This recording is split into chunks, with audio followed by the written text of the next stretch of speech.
Boas-vindas, tudo bem? Eu espero que esteja tudo bem com vocês, porque hoje nós vamos continuar com a nossa série Guia para Morar no Chile, onde durante todo esse mês, com um episódio por dia, eu vou dar todas as dicas necessárias para que você faça a sua mudança para o Chile da melhor forma possível, com todas aquelas informações que você não encontra na internet. Nos episódios anteriores eu já contei por que eu vim morar no Chile, também compartilhei erros e acertos que eu cometi nesse processo e hoje eu vou te ensinar por onde começar o seu planejamento.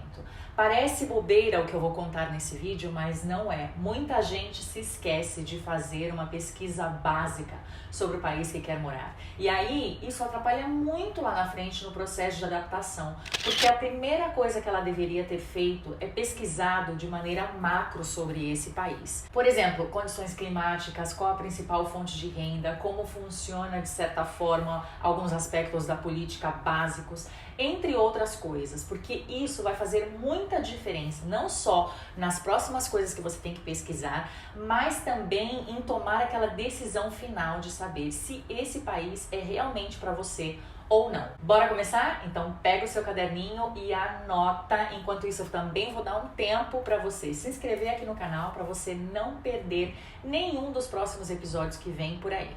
Esse é o primeiro item que você precisa saber sobre o Chile.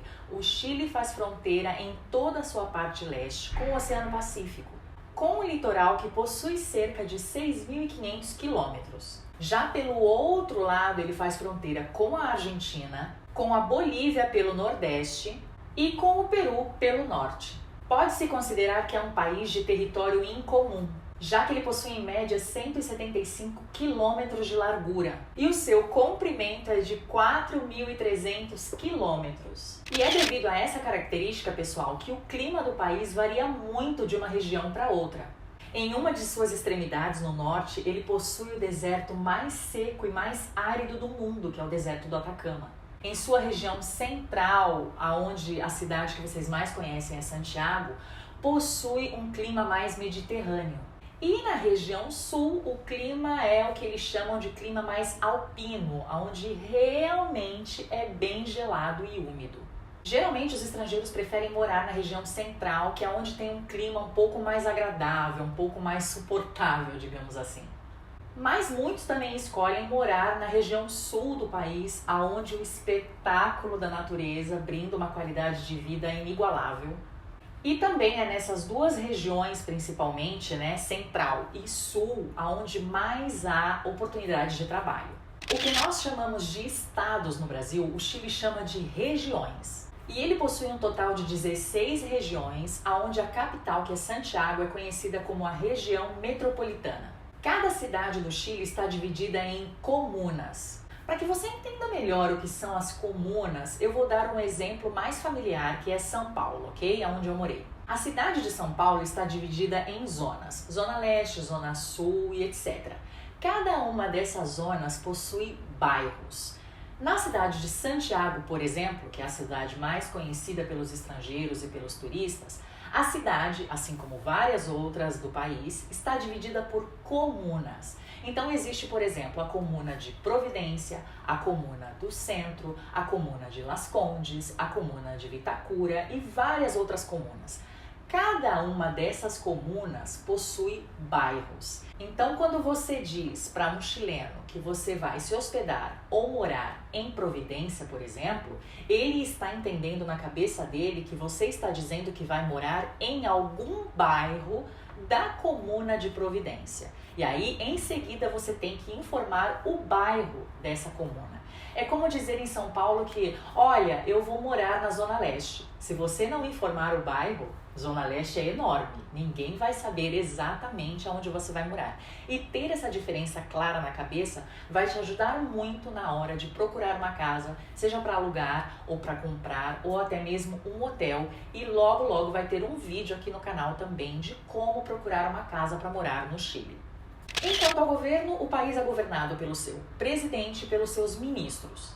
Cada região do país, que a gente acabou de ver, que seria o mais equivalente para a gente aos estados do Brasil, cada uma dessas regiões não possui um governador estadual, como nós estamos acostumados. Ao invés disso, cada uma das regiões possui um governador municipal para cada uma de suas comunas. Vou dar mais uma vez o exemplo de Santiago para que você entenda um pouco melhor. A comuna centro de Santiago, por exemplo, possui o seu prefeito, que aqui eles chamam de alcalde. A comuna de Providência também tem o seu prefeito, a comuna de Las Condes, de Vitacura e etc. E esse prefeito, esse alcalde, ele é escolhido por eleições através dos moradores de cada comuna. Esse sistema foi instaurado visando aplicar de forma mais eficiente os impostos que são recolhidos na própria comuna. Então, por exemplo, os impostos da comuna de Las Condes ficam na comuna de Las Condes, o de Providência fica na comuna de Providência e assim por diante. Outra curiosidade é que nenhuma eleição no Chile é obrigatória. E isso é o máximo que eu quero falar aqui sobre política. Se você quiser mais detalhes, eu peço que você investigue os jornais da cidade através da internet, etc. E aí você vai ter muito mais informação. O objetivo desse vídeo é dar uma ideia macro sobre o país, tá bom? Continuando.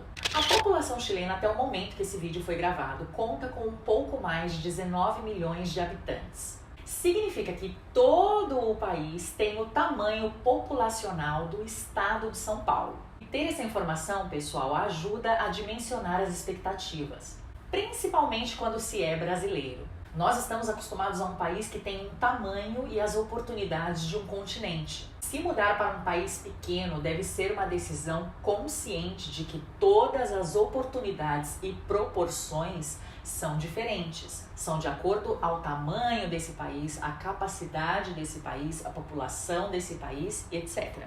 O brasileiro que não é capaz de entender isso, ele não se adapta a um país pequeno, porque ele foi ensinado desde sempre no Brasil que cada capital do país vai ter inúmeras possibilidades. Em países pequenos não é bem assim. Em países pequenos você entende porque grande parte das pessoas escolhe viver na capital. É assim nos países da Europa e é assim no Chile também.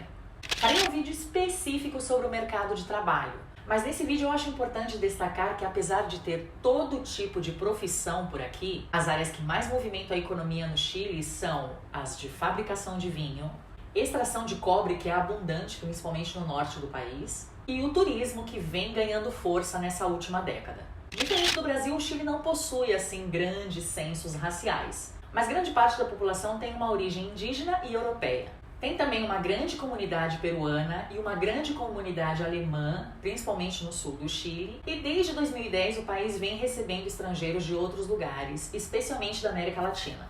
Apesar de ser um país onde é mais difícil encontrar pessoas que se declarem realmente praticantes e de ter um grande número de ateus, há uma forte presença do catolicismo. No entanto, é muito mais difícil tropeçar em religiões por aqui, como a gente vê no Brasil.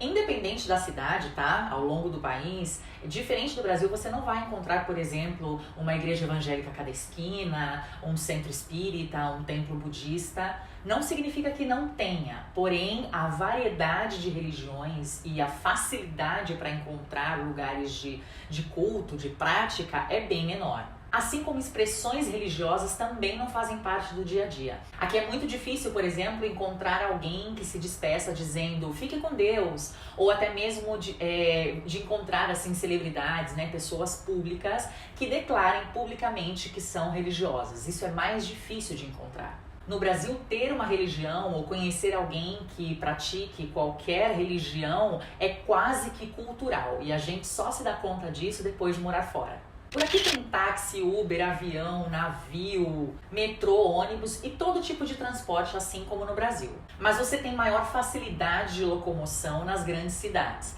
Por exemplo, eu considero que se você mora em Santiago, dá para você se virar sem carro. Você consegue facilmente se locomover através do metrô, que chega a muitos lugares da cidade, muitos mesmo, ou até mesmo de ônibus, enfim. Você tem um carro, na maioria das vezes, se você quer ter um carro, mas existem muitas facilidades de locomoção. Porém, essa mesma facilidade não é tão assim em outras regiões do Chile. Se você vai morar no norte do país ou no sul do país, ter um carro se faz mais necessário do que na região central. O feriado de festas pátrias em setembro é o mais esperado pelos chilenos, muito mais esperado e comemorado que Natal, Ano Novo e qualquer outra coisa. E é bem comum encontrar por aqui, independente da época do ano, bandeiras do país espalhadas por vários lugares. Apesar de ter muitos peixes e frutos do mar, não é só isso que o chileno come e tem acesso, tá? No dia a dia o chileno come salada, verduras, legumes, carboidrato, macarrão, arroz, pão, abacate e muitas outras coisas. Inclusive você pode até encontrar feijão nos supermercados. A diferença é que o chileno não tem esse hábito de comer todos os dias, mas você tem acesso a isso. Tem muitas opções também para quem é vegano, para quem é vegetariano, enfim. Então não é só de abacate e de frutos do mar que o chileno vive, tá? É claro que você não vai ter acesso a alimentos muito específicos do Brasil, como por exemplo tapioca, entre outros, mas você sempre pode trazer de lá para matar à vontade. Chile é um país sísmico devido também à sua geolocalização. Os chilenos crescem aprendendo a como enfrentar um terremoto e inclusive existem simulações nas empresas, nos colégios, para aprender a se defender e a enfrentar isso desde muito cedo. Para o chileno é algo normal e eu já até fiz um vídeo aqui no canal com a presença de amigos chilenos explicando como é para eles crescer com isso, o que eles aprendem, como eles convivem no dia a dia. Mas a verdade é que se você está pensando em não morar no Chile por conta dos terremotos, pode tirar essa ideia da sua cabeça, porque a verdade é que eu moro aqui há quase 10 anos e no dia a dia eu até esqueço que moro num país sísmico, porque de verdade o país tem uma tecnologia muito avançada e está muito bem preparado para enfrentar esse tipo de situação. Nesse vídeo que eu vou deixar aqui, você pode encontrar mais informações sobre isso e ficar super tranquilo. Inclusive, para sua tranquilidade, muitos estudos mostram que se morre mais de enchente no Brasil do que por terremotos no Chile. Então, fique tranquilo. Sobre saúde, mercado de trabalho, educação, eu vou fazer vídeos específicos para cada um desses assuntos, porque realmente são 3 assuntos em que tudo isso é muito diferente de como é feito no Brasil, então merecem mesmo vídeos específicos. O episódio de hoje era para dar um contexto geral do país, porque eu sinto que muita gente quer planejar a mudança sem conhecer o básico. E se você está gostando dessa série, já deixa o seu like para mim, se inscreve, porque amanhã vem um novo episódio no canal, onde eu vou falar tudo, exatamente tudo que você precisa saber sobre como tirar o visto chileno. Se é melhor fazer isso no Brasil ou no Chile, como fazer, que documentos enviar, qual é o melhor tipo de visto, como fazer com que toda essa burocracia seja o menos burocrática possível. Então não perca esse vídeo, tá? Não perca nenhum momento dessa série e deixa por favor o seu comentário aqui para eu saber se você tá gostando, que outros assuntos você gostaria de ver por aqui. Lembrando que todos os dias vai ser um episódio por dia e se você perdeu os episódios anteriores dessa série, é só você procurar aqui no canal a playlist Guia para Morar no Chile. E aí você pode aproveitar para maratonar os vídeos dessa série e ficar por dentro de tudo, tá bom? Um beijo e até o próximo episódio. Already packing, come with me. I'm not really asking. We'll get away to a place where we don't